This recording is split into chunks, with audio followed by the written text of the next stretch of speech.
Hey, what's going on everybody? Larry here from 5 Hearts, and today we are doing a little video on Nepenthes Propagation, the different methods that I use, and a little experiment I started a couple weeks back which is showing promising results and I think deserves a little deeper look.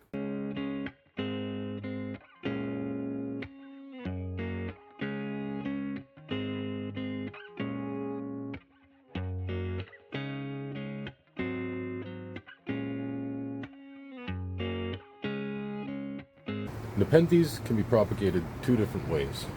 The first one, like I showed you in a previous video, these seed pods up here. And while this is the traditional way, it's a very time-consuming way. First, you have to grow out your plants, and because they're dioecious, you have to get lucky and get a male and a female. And while you can work around this by sourcing pollen from other people, it's still very time-consuming and luck-orientated. Will your flowers match up to somebody else's flowers? Will you be able to source the pollen and pollinate the flowers in time? Then you have another big wait for the seeds to mature inside the pods, followed by the germination process, which can be weeks to months of waiting. If you're lucky to get some germination, some viable seeds that is, then you have another big wait on your hands.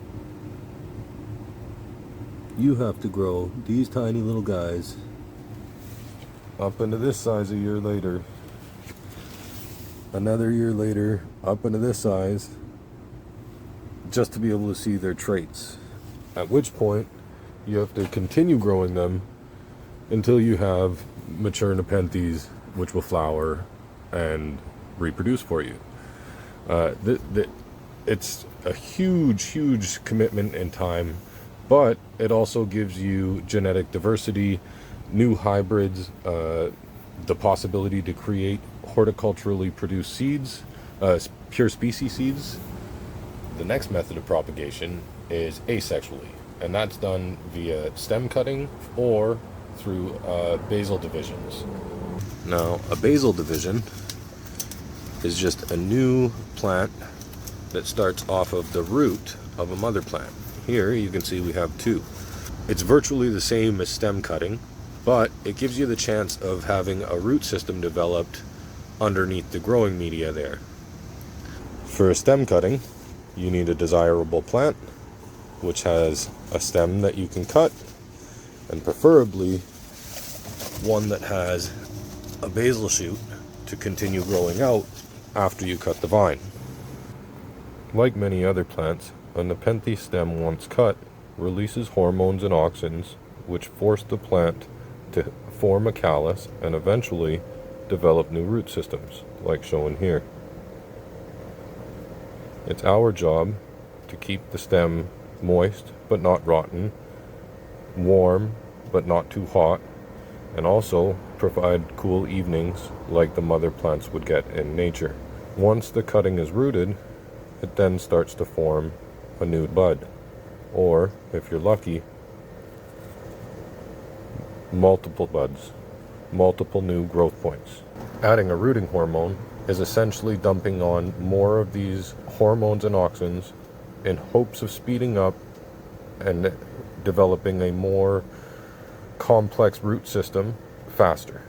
Which brings us to today's experiment. About 2 weeks ago now, I started this little experiment, and the results immediately were really impressive.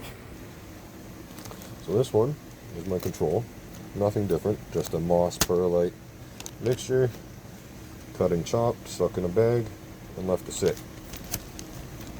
No progress on it yet, no new buds or anything, but that's kind of to be expected.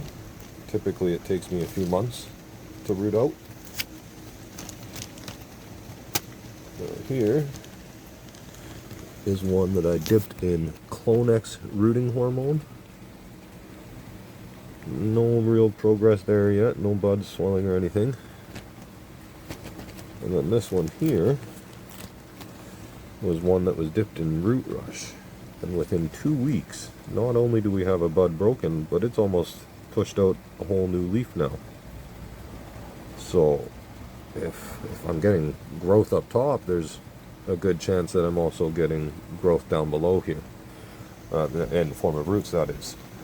So today I'm going to expand this experiment a little bit and see if we get consistent results with root rush, or if Clonex can pick up the pace a little bit, as well as test out a few different rooting media. We are going to do 3 different bags, 3 different rooting medias, one being my regular Nepenthes mix, one being a rapid rooter, and one being a hemp rooting cube. Each of these 3 bags will have a different hormone or no hormone at all for our control bag, and we'll be using the same vine for each one to keep it as consistent as possible here. We will be bagging them up, then we'll be leaving them in the Highland greenhouse to grow along with the mother plant. The plant we're using today, I'll go get it and I'll show you in a second.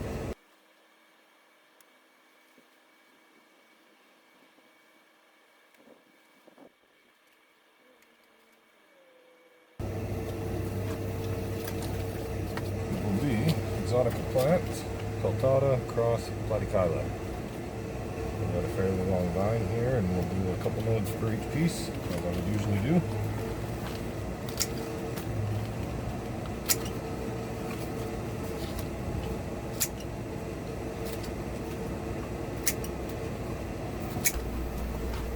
Alright, now all I'm doing here is removing half or maybe even 60% of the leaf on the upper node that I'm leaving, and then on the second lower node I chop at a 45-ish degree angle down at the bottom.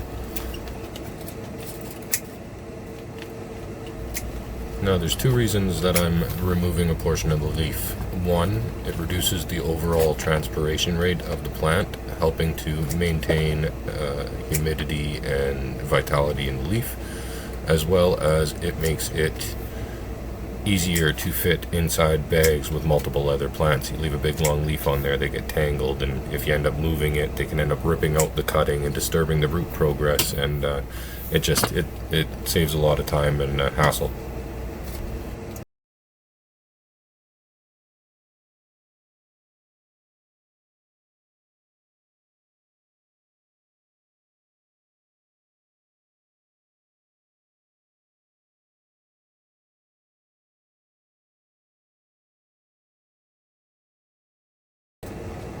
There we go. I'm going to use Root Rush. This has been a really good new product that I'm using. It outperforms Clonex, which is my favorite before I tried Root Rush. Both of them are triple the strength of the ProMix or the old stem root product, and I get really good results out of both of them, but this one being superior. Alright, so we're going to do the Root Rush first here.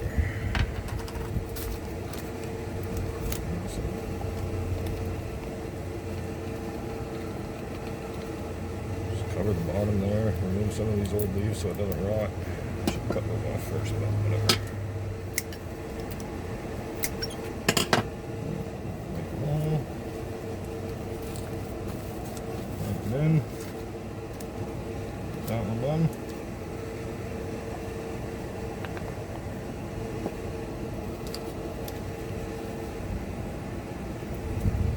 These hemp products are a little bit difficult to get into. I experimented with it on some other cuttings. I'm not a big fan of it, but I just figured I had them on hand, so might as well give it a try. Let's see how it goes.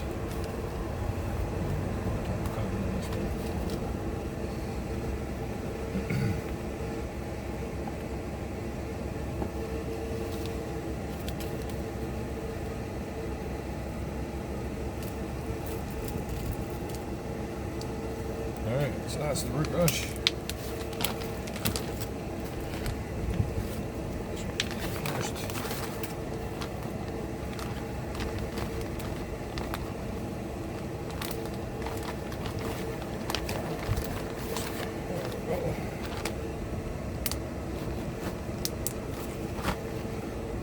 Next up we'll do the Clonex. This one's a gel. A little bit easier to work with than the powders, but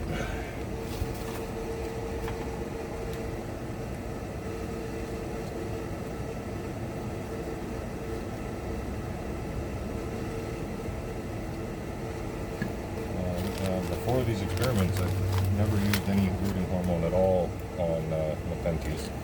Always just the same method as always, unchanged. It worked well, but now I've got lots of material, might as well see if I can make it work better, right?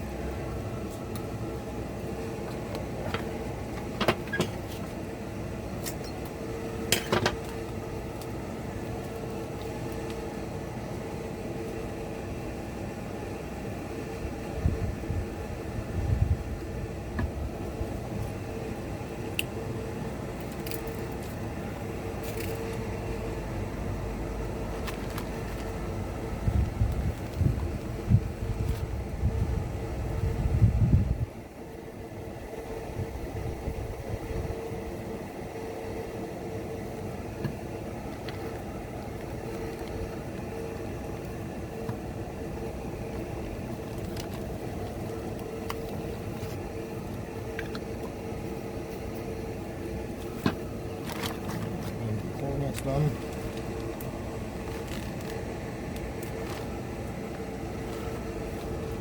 Control. Chop them and stick them here.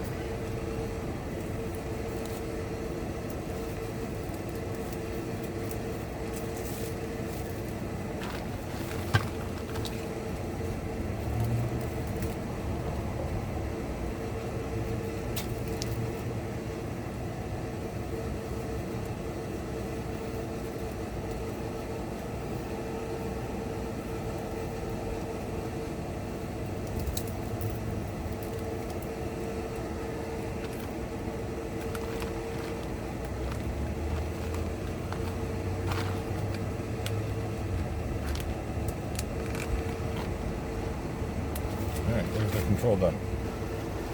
Alright, that about does it for today. But before I wrap things up, just want to talk about our next giveaway. This time we're doing things different.